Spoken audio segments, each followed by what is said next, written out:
Hey guys, today I'm working on this Tacoma 2000 3.4 and I have the code P0171 System to link bank 1. And whenever you have this code, it's very important to know when this problem occurred. So we need to see if this one happened at idle or at high speed. So what I'm gonna do, I'm gonna go to freeze frame data. This is the most important of this code, to know when the issue happened. And what I'm gonna see is the engine coolant temperature was at 156. The short term was at 6.2. This is what I wanted to see. The long term, it was at 37.5. The engine RPM was at 1700, and the vehicle speed sensor at 49 miles per hour. So this one is telling me that the computer recorded this issue when it was on the road, when it was under load, and that means it's not gonna be a vacuum leak. Vacuum leak is usually when it's at idle.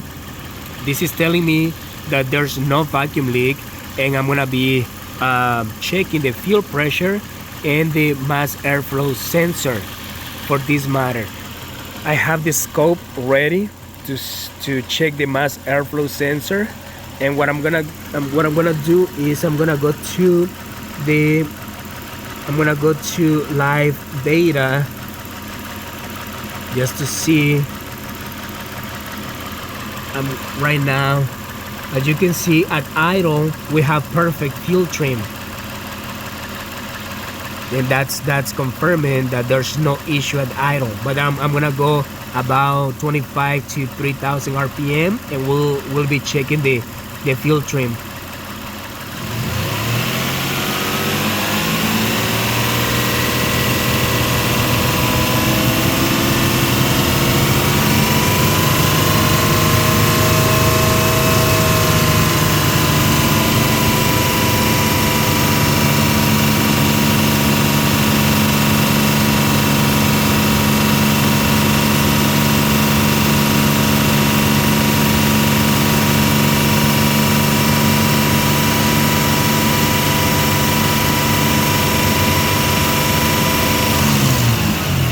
So this is telling me that under load, this one has an issue.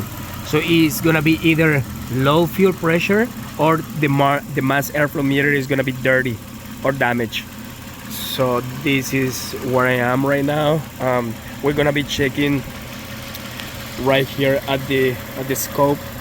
I'm connected to battery negative with the black wire with the black cable, and with the yellow cable I'm connected to the signal of the mass airflow meter. Is the middle one. So we're gonna, right now at idle we are at 1.3 volts, and under load or wide open throttle we should be getting 4 or more volts to have a healthy mass airflow meter.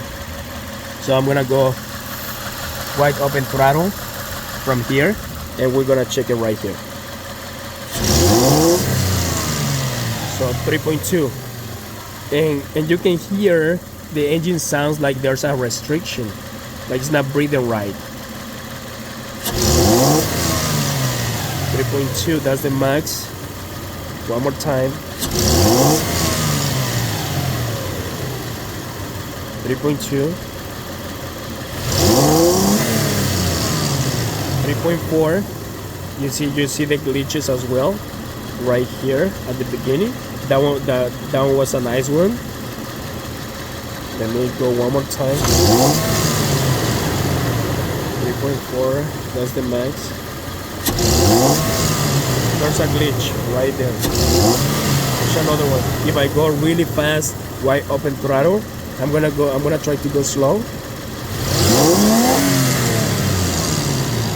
That was 3.5, the max. But if I try to go fast, you can see the glitch right there. And what I'm gonna do, I have a non good one. This is from the engines that we replaced. We keep the sensors, I know this one is in good condition, so we're gonna try this one. We're gonna check the live data with this used good sensor, and we're gonna check the scope as well. So I already took the OEM from the vehicle, and I installed the used good condition sensor. So we're gonna go to the live data to see the numbers at idle. No issue at all. We're gonna go to 3000 RPM and we'll see what's gonna happen.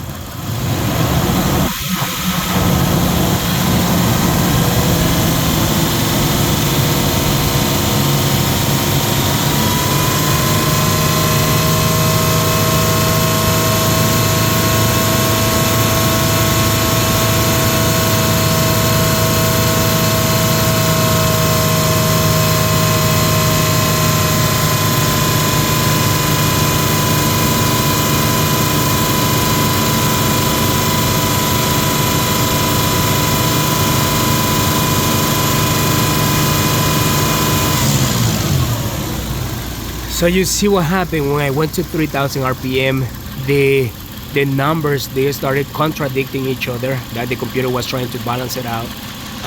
And after holding the throttle at 3000 RPM, it went back to close to zero, close as possible to zero. That means that this sensor is in good condition, and you can see, comparing the bad sensor to the good working sensor, what parameters or numbers you should be looking for, or you should be seeing. Now we're gonna check the scope. Same thing. We got the black wire to battery and the yellow to the mass airflow signal, and we're gonna hit this button to check the minimum and the max. So we're gonna do a quick snap.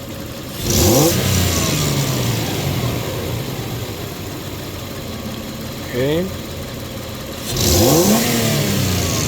So this one went to 4.04. That's a quick snap, and I'm gonna do a slow snap.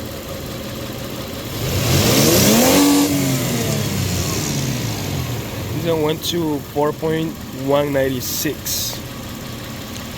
So this one, and what I'm gonna do next, I'm gonna clean this one, but I'm pretty sure this is gonna be the issue. It's gonna be dirty, and we're gonna try to clean it and try to save some money to the customer. If it's not, we're gonna have to replace it. Also, I'm gonna be checking fuel pressure to make sure the fuel pressure is at the right spec, and so we can confirm this a fix. Right, thank you guys. I hoped you learned something from this, and if you have any question, please let me know. Thank you. Bye-bye. 4.2, and you heard the engine, the sound of the engine. It sounds like there's no restriction. So, oh, I forgot to mention what's the common, why the sensor gets dirty. What happens is, if you don't replace the air filter often, or if you use one of those filters where you need to wash it and add oil to the filter, that's gonna make the sensor to get dirty faster. So that's one of the most common things on these sensors. All right guys, thank you for watching.